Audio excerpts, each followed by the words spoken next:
Olá, bem-vindos a mais um vídeo no canal. Pois é, então, hoje eu trago para vocês finalmente uma resenha de um livro, ou seja, uma sinopse, uma leitura, o que eu achei. E o livro é O Sofrimento é Opcional, da Monja Coen. Se vocês não conhecem a Monja Coen, eu aconselho muito a que vocês conheçam. Eu conhecia num programa daqueles da tarde ou da manhã, porque ela foi falar sobre a vida dela e eu achei bastante interessante. Depois descobri então este livro à venda e descobri então que era a mesma pessoa que eu tinha escrito. E depois disso fui então seguir e procurar sobre ela nas redes sociais, como o Instagram, por exemplo, e todo um novo mundo se abriu. Mas o que eu venho mesmo falar sobre é este livro, o que é que eu consegui retirar daqui convosco. O livro é bastante pequenino, lê-se bastante bem e tem muita história, ou seja, vai contando sempre vários episódios para demonstrar aquilo que é falado.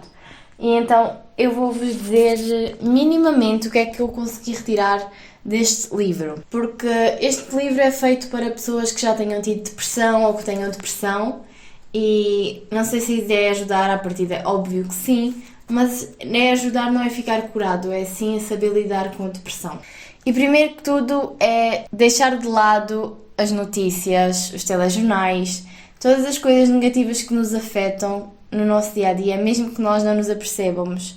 Porque se nós podemos estar a ver desenhos animados na televisão em vez de estarmos a ver acidentes, é preferível que para a nossa mente nós estejamos a ver desenhos animados, porque é uma coisa que nos está a dar prazer, e não estamos a focar a nossa consciência em coisas negativas como acidentes. Há notícias que abalam a mente e que nos criam vícios, e é isso que é falado aqui. Ou seja, isto leva-nos ao número 2, à segunda coisa que eu apontei, que é concentrar-nos nos aspectos mais belos, leva-nos então à beleza da existência. E que o oposto da depressão não é a alegria, porque o oposto da depressão é saber que existem as duas coisas. Existem momentos alegres e momentos de tristeza. E eu acho isto bastante importante de falar, que é que uma coisa não é contraditória à outra. E que muitas das vezes há pessoas que estão felizes por uma coisa e tristes por outra ao mesmo tempo. E isso não tem que ser propriamente uma pessoa ou estar feliz ou estar triste. Não é contraditório. Depois a Buda também fala-nos da história de Siddhartha Buda, com um príncipe indiano da antiguidade, que questionou o sentido da vida, porque ele vivia num conforto de um palácio. E esse príncipe depois começou a praticar yoga, e depois de 6 anos de muitas práticas rígidas, como por exemplo a privação de comida, a privação do sono também, ele foi considerado de fraco pelos outros, por quem também praticava. E aí é que ele percebeu que, ok, pode existir aqui um meio termo das duas coisas. Eu não preciso estar a morrer à fome e não preciso ter fartura da vida de alimentos. E isto leva-nos então à verdade do caminho do meio, porque ele escolheu o caminho do meio, ou seja, continuou a meditar e continuou não com práticas tão rígidas para o seu caminho para a libertação. Conseguiu perceber então que tudo o que existe é o momento, é o agora, que eu também concordo bastante com isto e acho que tenho vivido cada vez mais assim. Tudo o que nós temos é agora, nós não sabemos daqui a uns segundos e o que já passou, já passou. Depois fala-nos então de 4 verdades, são as verdades budistas, eu acho. Um é dukkha, que é a insatisfação, que existe, e o primeiro passo é reconhecer que existe. O segundo passo é que existe uma causa para nós termos essa insatisfação. Página 42. Como por exemplo, não estar a fazer o que gostaria de fazer, não saber o que se quer fazer, tudo ou nada querer. O terceiro estado é nirvana.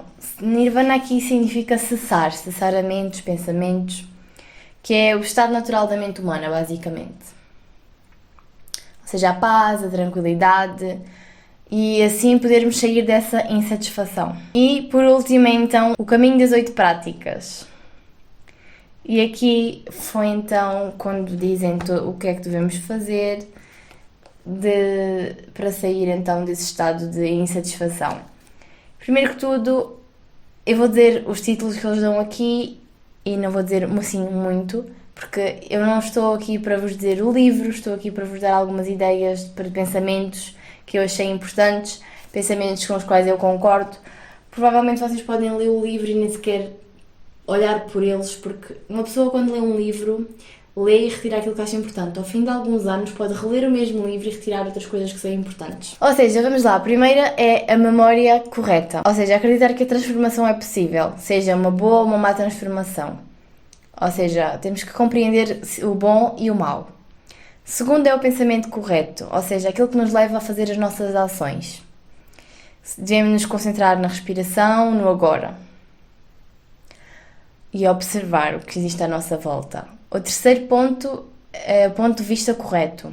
Porque, segundo Buda, existem 3 venenos principais: a ignorância, a ganância e a raiva. E como existem 3 venenos, também existem 3 soluções para isso, ou seja, existem antídotos, que é a doação, a compreensão e a sabedoria. Depois existe o discurso correto, falar de maneira a que seja compreensível aos outros, sem ser uma imposição ou um abuso. Conhecer as possibilidades e adaptá-las. Página 80.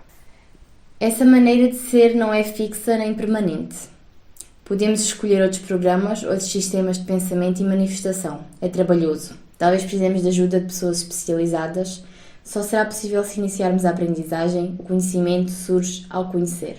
5. Modo de vida correto. Porque nós estamos interligados com outras pessoas, nós estamos interligados com o mundo, com o cosmos. E tudo aquilo que nós emitimos também é emitido pelos outros e pode nos afetar aqui ou noutro espaço de tempo. Ou outra pessoa no outro lado do mundo. Ou seja, as atividades afetam todos e não só cada um. Por isso, viver de forma correta é viver presente. 6. A ação correta. Só quem está consciente e desperto age de forma consciente e desperta, sem querer recompensas, de forma humilde.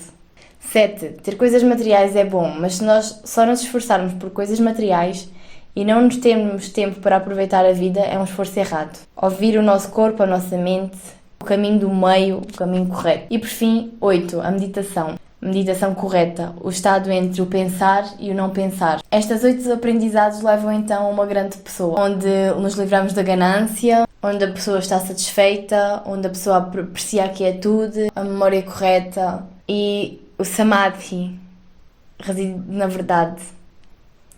Praticar a sabedoria e evitar discussões. E isto é o resumo de tudo aquilo que eu li. Por isso devemos nos focar no agora, devemos não falar se não soubermos o que é que vamos dizer, devemos evitar discussões, evitar brigas, falar apenas se tivermos a certeza e dar então o nosso melhor para viver em calma e harmonia connosco próprios e com aquilo que existe à nossa volta. Perceber que existem momentos maus e momentos bons e basicamente é isto. Eu gostei muito do livro, eu recomendo que vocês leiam o livro e recomendo também que sigam a Monja Cohen no Instagram, que ela às vezes também faz palestras e tudo mais. E se vocês realmente precisarem de ajuda a sério, procurem realmente ajuda especializada e não se sintam envergonhados por isso. Eu espero realmente que vocês tenham gostado deste vídeo e se gostaram, deixem desde já o vosso like, sigam-me no Instagram e vemo-nos então no próximo vídeo. Tchau!